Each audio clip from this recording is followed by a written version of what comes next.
ہر طرف بتوں کی پرستش ہے، نمرود کے مجسمے بنے ہوئے ہیں اور لوگ ان کی پوجا پاٹ کرتے ہیں۔ اب ابراہیم کا امتحان ہے کہ کیا اس ماحول کے اندر وہ ان کی طرف جھکاؤ کرتا ہے، لیکن جناب ابراہیم کہتے ہیں کہ ان تماثیل کے آگے تم آسن مارے بیٹھے ہو، جو اپنا دفاع بھی نہیں کر سکتے اور اپنی ضرورت کی تکمیل بھی نہیں کر سکتے، تمہاری ضرورتوں کو کیسے پورا کریں گے؟ تو یہ میرے رب نہیں ہو سکتے۔ شمس و قمر کو، چاند کو، سورج کو، ستاروں کو پوجتے ہو، اچھا یہ چاند، یہ ستارے رب ہے؟ تو جب ڈوب گئے تو کہا کہ جو ڈوبنے والے ہیں وہ میرے رب تو نہیں ہو سکتے، مجھے رب کی ضرورت پڑ جائے، رب ڈوبا ہوا ہو تو مجھے تو وہ چاہیے جو ہر وقت حاضر ہو، تو میں تو اس رب کی پوجا نہیں کر سکتا۔ یہ ان کے شعور کا امتحان تھا اور اس شعوری امتحان میں پورے نکلے۔ پھر اس کے بعد اگلا امتحان تھا کہ وہ اس شعور کو بیان کرنے کی طاقت بھی رکھتے ہیں کہ نہیں۔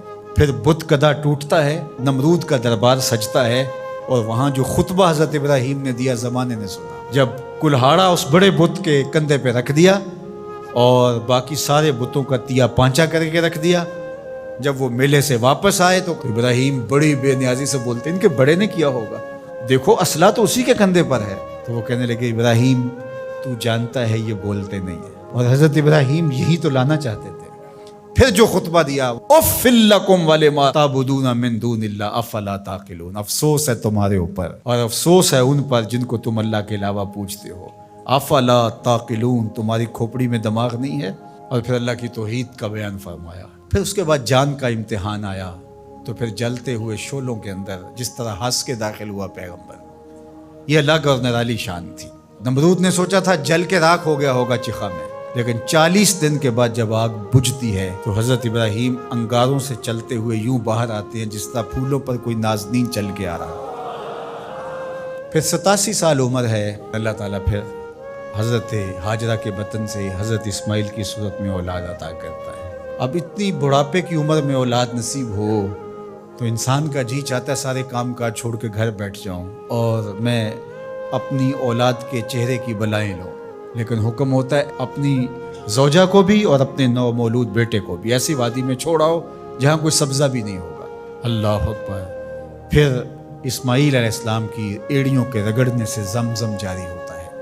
اب ذرا دیکھیے، ایک ایسا امتحان آتا ہے، اگر کو ہمالیہ پہ بھی ڈال دیا جاتا اس کا پتا بھی پانی ہو جاتا۔ فلما بالغ معہ السعی، جب وہ ان کے ساتھ چلنے پھرنے کے قابل ہوا۔ ابراہیم علیہ السلام خواب دیکھتے ہیں، اور خواب کیا دیکھتے ہیں کہ میں بیٹے کو ذبح کر رہا ہوں۔ فلما اسلما، جب دونوں راضی ہو گئے، باپ ذبح کرنے پہ اور بیٹا ذبح ہونے پہ۔ اب باپ کی آنکھوں پہ پٹی بندھی ہے، ہاتھ میں چھری ہے، 100 سال کا بوڑھا باپ، جبل سبیر کا دامن منع کی وادی، کارکنان قضاء و قدر دم بخود ہیں، شمس و قمر، یہ منظر آج سے قبل انہوں نے نہیں دیکھا تھا، اور سورج بادلوں کی اوٹ میں منہ چھپانے کی کوشش کر رہا ہے کہ یہ منظر مجھ سے نہیں دیکھا جائے گا۔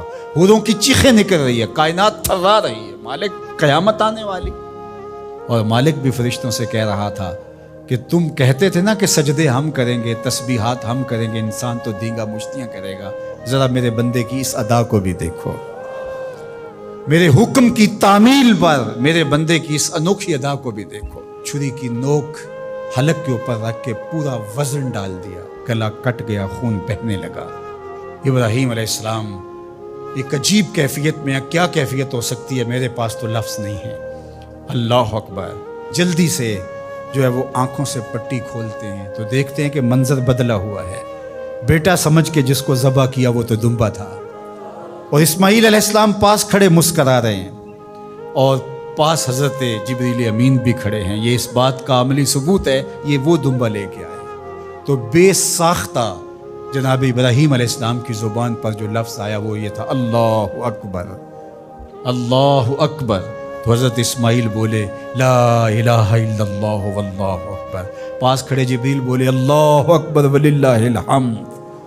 اللہ نے کہا اے ابراہیم تمہاری قربانی کی سنت کو بھی قیامت تک جاری رکھیں گے، تمہاری زبانوں سے نکلے ہوئے جملے بھی مرنے نہیں دیں گے۔ وَنَادَيْنَاهُ أَن يَا إِبْرَاهِيمُ قَدْ صَدَّقْتَ الرُّؤْيَا إِنَّا كَذَلِكَ نَجْزِي الْمُحْسِنِينَ۔ اس حال میں ہم نے ندا دی ابراہیم تو نے واقعی خواب پورا کر دکھایا۔ إِنَّ هَذَا لَهُوَ الْبَلَاءُ الْمُبِينُ۔ اللہ فرماتا ہے یہ بہت بڑا امتحان تھا، یہ چھوٹا امتحان نہیں تھا۔ اور پھر میرا رب رب ہو کے کیا کہتا ہے؟ سلام علی ابراہیم، اے ابراہیم تیرے اوپر سلامتیاں نازل ہو۔ اللہ اکبر۔ پرسوں بھی میں کسی منڈی کے قریب سے گزرا، کہتے ہیں اس علاقے کی سب سے بڑی منڈی، تو ہزاروں جانور، ہجوم محبت، اور سڑکوں پر، گلیوں میں، بازاروں میں کوئی یہاں گائے لے کے جا رہا ہے، کوئی بیل، کوئی اونٹ اٹھا کے لے کے جا رہا ہے، تو بے ساختہ میری زبان سے یہی نکلتا ہے سلام علی ابراہیم، ابراہیم تیرے اوپر سلامتیاں نازل ہوں۔ اللہ اکبر۔ اور اس قربان گاہ پر، جس قربان گاہ پر حضرت اسماعیل کو لے کر کے چلے تھے، منا کی وادی میں جبل سبیر کے پاس، وہاں 25 لاکھ حجاج جانور ذبح کریں گے، تو منا کی وادی اس گونج سے منور ہوگی، آواز آ رہی ہوگی سلام علی ابراہیم، ابراہیم تیرے اوپر سلامتی۔ ابراہیم علیہ السلام نے چھوٹا کام نہیں کیا، بہت بڑا کام کیا، لیکن میرے رب نے بھی پھر جو اعزاز دیا، جو تکریم دیا، عرض کی گئی یا رسول اللہ یہ قربانیاں کیا ہیں؟ فرمایا تمہارے باپ ابراہیم کی سنت ہے، قیامت تک وہ نقشہ ہماری آنکھوں کے سامنے رہے گا، اور لوگ اپنے قیمتی متاع کو اس طرح قربان کرتے رہیں گے۔ ہمارے ایک بزرگ فرمایا کرتے تھے کہ ہر بندے کا کوئی نہ کوئی اسماعیل ہوتا ہے، جب تک وہ اپنے اسماعیل کی گردن پر چھری نہیں رکھتا رب کا قرب نصیب نہیں ہوتا۔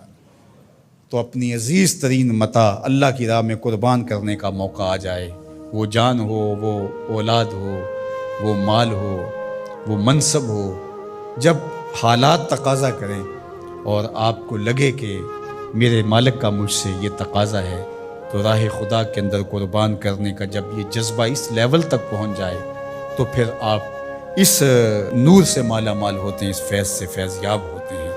ہمارے لیے یہ واقعات اس لیے رکھے، ہم تو چھوٹے چھوٹے امتحانوں سے ڈر جاتے ہیں، ہمیں بڑے امتحان بھی دینے پڑے تو ہمارے بڑوں کی سیرت یہ ہے کہ ہم کشادہ دلی کے ساتھ، خوش دلی کے ساتھ ان امتحانوں سے گزریں، پھر ہمارے رب کی رحمتیں اور کرم نوازیاں ہمارے شامل حال ہوں گی۔